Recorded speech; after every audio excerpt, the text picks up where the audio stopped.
এখানে দুপুর 1টা বাজলেই দর্শন পাওয়া যায় মহাদেবের। অবিশ্বাস্যভাবে খুলে যায় মন্দিরের প্রবেশদ্বার। জানেন কোথায় রয়েছে এই মন্দির, কেন এমনটা ঘটে? জানুন মহাদেবের এক অবিশ্বাস্য কাহিনী। এই পৃথিবীতে কত কিছুই আশ্চর্যজনক জিনিস রয়েছে, যার অনেক কিছুই হয়তো অনেকের অজানা। তবে এই সকল আশ্চর্য জিনিসগুলোর মধ্যে হয়তো সব থেকে বেশি আশ্চর্যের হলো বেশ কিছু জায়গায় হিন্দু দেবদেবীর মন্দিরের উৎপত্তি ঘটার কথা, যা বিজ্ঞান দিয়েও বিশ্লেষণ করা সম্ভব নয়।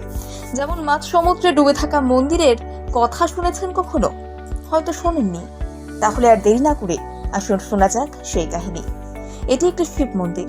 এই মন্দিরটি গুজরাট থেকে মাত্র 1 কিলোমিটার দূরে আরব সাগরের মধ্যে অবস্থিত। স্থানীয়ভাবে এই মন্দিরটি নিষ্কলম্বেশ্বর মন্দির নামে পরিচিত। কথিত আছে এই মন্দিরের শিবের কাছে যা চাওয়া হয় তাই নাকি সত্যি হয়। অর্থাৎ এখানে শিবের দর্শন করে তাকে নিজের মনের কথা জানালে পূরণ হবে মনস্কামনা। কিন্তু এখানে শিবের দর্শন অত সহজে মেলে না। তাছাড়া প্রকৃতি দেবী মাঝ সমুদ্রে দাঁড়িয়ে থাকা এই মন্দিরের প্রবেশপথ সবসময় খোলাও রাখেন না। তাহলে কিভাবে করা যাবে মহেশ্বরের দর্শন? ভগবান শিবের দর্শন করতে হলে দুপুর 1টা থেকে রাত 10টার মধ্যে এখানে আসতে হবে, কারণ এই সময় মন্দিরের প্রবেশপথ সমুদ্রের জলে ঢেকে যায়। কিন্তু কোনো এক আশ্চর্য কারণে বেলা 1টা থেকে রাত 10টার মধ্যে প্রবেশপথে সমুদ্রের জল আসে না।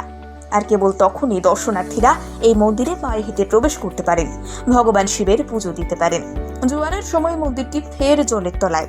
শুধুমাত্র মন্দিরের 20 ফুট লম্বা পাথরের তৈরি থামটির ওপরের অংশে মন্দিরের ধ্বজাটি দেখতে পাওয়া যায়। আবার দুপুর 1টার পর মন্দিরের ওপর থেকে জল নামতে শুরু করে এবং দর্শনার্থীরা একে একে ভোলানাথের দর্শনে আসতে শুরু করেন। লোকমুখে প্রচলিত তারকাসুর হত্যার পর ভগবান কার্তিকের মনে অনুশোচনার জন্ম নেয়, আর নিজের অনুশোচনা দূর করতে তিনি বেছে নেন পিতা শিবের আরাধনার পথ। তারপরে তিনি এই মন্দিরটি প্রতিষ্ঠা করেন। আবার অনেকে বলেন মহাভারতে কুরুক্ষেত্রে যুদ্ধের পর কৌরব ও অন্যান্যদের হত্যা করার পাপ ধুতে এখানেই পুজো দেন পঞ্চপাণ্ডব। ভাদ্র মাসের পূর্ণিমায় এখানে পুজো দিতে বহু মানুষের আগমন ঘটে। অনেকে মৃত আত্মীয়ের অস্থিও বিসর্জন করেন এখানে। তবে এই মন্দিরের দেখা সবসময় পাওয়া যায় না। শুধুমাত্র ভাটার সময় এই মন্দিরে পুজো দেওয়া সম্ভব।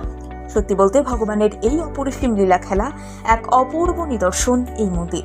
প্রকৃতি দেবী ঠিক দুপুর 1টাতেই খুলে দেন প্রবেশদ্বার, আর কেবল তখনই মন্দিরে প্রবেশ করা যায় সকলের পক্ষে। অন্যান্য মন্দিরে যখন আলাদা করে প্রহরী রাখতে হচ্ছে প্রবেশদ্বার খোলা ও বন্ধের জন্য, সেখানে এই মন্দিরে প্রকৃতি স্বয়ং আগলে রাখে মহাদেবকে, যা সত্যিই অবিশ্বাস্য।